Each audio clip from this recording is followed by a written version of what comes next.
Bilirsiniz, əslində bu barədə biz danışırıq. Sadəcə olaraq elə bir gerçəkliklə üz-üzəyik ki, bəzən öz dediyimizə belə özümüz inanmırıq. Gerçəklik ondan ibarət ki, Rusiyanın burada paralel şəbəkəsi var. Dövlət içində bir dövləti var. Və bu şəbəkə bir sistem işləyir. Bəzi o ekspertlərdən biri deyir ki, o çox qorxaq adamdır. Bəli, bəli. Putin barəsində də eyni şeyi deyirlər. Amma bunlar görürsünüz necə təhlükəli layihələrə qalxışırlar. Deməli orada sistemdən gedir söhbət, adamlardan getmir. Və o sistem, yəni orada Moskva Azərbaycanın son dövrlərdəki davranışı Rusiyanın xoşuna gəlmir. Rusiya Azərbaycanda hakimiyyət dəyişmək istəyir. Budur. Bunun üçün də buradakı bütün o şəbəkəyə tapşırıq verir ki, başlayın. Onların içində də ola bilsin iyerarxiya elədir ki, hələ də o bəlkə də o iyerarxiyanın başında yenə budur. Ola bilsin bu vəzifədə deyil, amma hələlik o uzantı ki var, o şəbəkə ki var burada, onun ola bilsin əsas fiqurlarından biri budur. Və yaxud da indi bu çox məsuliyyətli iş olduğuna görə bəlkə o gənclər bir qədər qorxur, çəkinir, ya etibar etmirlər, amma bu təcrübəlidir axı. Bu uzun illər təcrübəsi var. Bu Azərbaycanda görün biz bir şey də nəzərə alaq. Axı 93-cü ildəki çevrilişlə hər şey bitmədi. 94-cü ildə bir çevriliş cəhdi oldu, baş tutmadı. 95-ci ildə bir çevriliş cəhdi oldu, baş tutmadı. Bunlar kim edirdi? Bunlar da Rusiya edirdi də.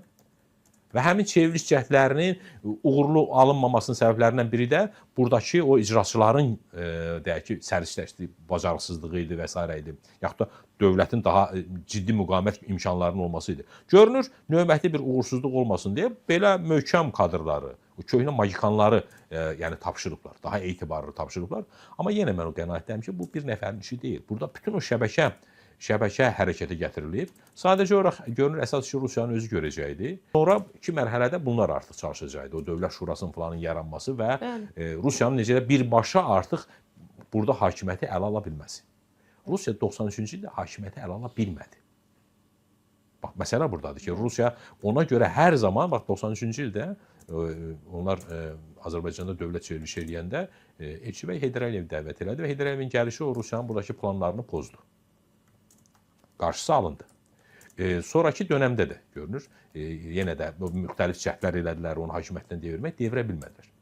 İndi də İlham Əliyev Rusiyanın buradakı planlarının qarşısını alır. Hər halda anlaşılan odur ki, müstəqil Azərbaycan dövlətinin güclənməsi, siyasətini həyata keçirir. Bu da Rusiyanın xoşuna getmir. Ona görə də Rusiya özünün buradakı o ehtiyatdakı şəbəkəsini, dövlətin içində doluşturduğu şəbəkəyə tapşırıq verir ki, yox, artıq biz ondan işləyə bilmərik. Yəni bizə yeni bir hakimiyyət lazımdır. Yəni hakimiyyəti artıq özümüz öz əlimizə almalıyıq. Birbaşa əlimizə almalıyıq. Biri var o hakimiyyətin yanında olmaq, biri də var birbaşa hakimiyyətə sahiblənmək. Yəni bu olduqca təhlükəli bir plandır və yəqin ki, bu çox məsuliyyətli bir şey olduğuna görə, indi bu da hər halda təcrübəlidir, yaşlıdır. Yəqin ki, o məsuliyyətin əsas hissəsini öz üzərinə götürür. Amma aydın məsələdir ki, o tək deyil. Burada böyük bir şəbəkə var və hələ də mən hesab edirəm ki, bu təhlükə sovuşmayıb. Hələ də bu təhlükə var. Yəni onların üzərinə getdikcə onların hələ nələr edəcəyi, hansı təxribatlar törədəcəyi, hansı müqavimət göstərəcəyi bəlli deyil. Onlar belə deyir, pişik divara qısnayanda adam qayıdır üzünü cırır. Nə ola bilsin, bax bəlkə də bunu nəzərə alırlar ki, bunlar qayıdıb üz cırmasın. Ona görə bəs belə təmkinlə, tədricən bu proseslər aparılır. Amma mən aslında düşünürəm ki, bu şəbəkədən qurtulmaq Azərbaycanın xilasıdır. Gerçək mənada xilasıdır. Əgər biz 90-cı illərində aydın məsələdir, 2000-ci illər də bəllidir. Biz nəhayət Qarabağ uğrunu nə vaxt qazandıq? 2020-ci ildə artıq yox idi. Ramiz Mehdiyev yox idi hakimiyyətdə. Yəni təsəvvür edin ki, bir adamın hakimiyyətdən getməsi görün Azərbaycan dövlətinə nə qədər şans veribdir. Bir nəfərin hakimiyyətə getməsi Azərbaycan dövlətinə o imkan verib ki, keçsin Qarabağ azad edə bilsin, rahat işləyə bilsin. Ölkənin içində, dövlətin içində o təxribatlarla üzləşməsin, maneələrlə üzləşməsin.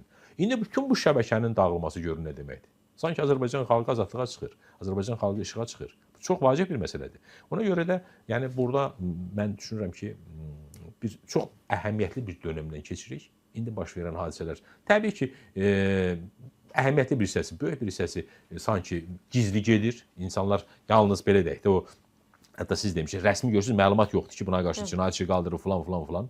Dediyim kimi, bunların tək özlərinə görə deyil, həm də bunların yiyələrinə görədir, sahiblərinə görədir. Hələ də o təhlükələr var, risklər var, təhdidlər var. Bizim bildiyimiz, bilmədiyimiz, görünür dövlət bunları nəzərə alır.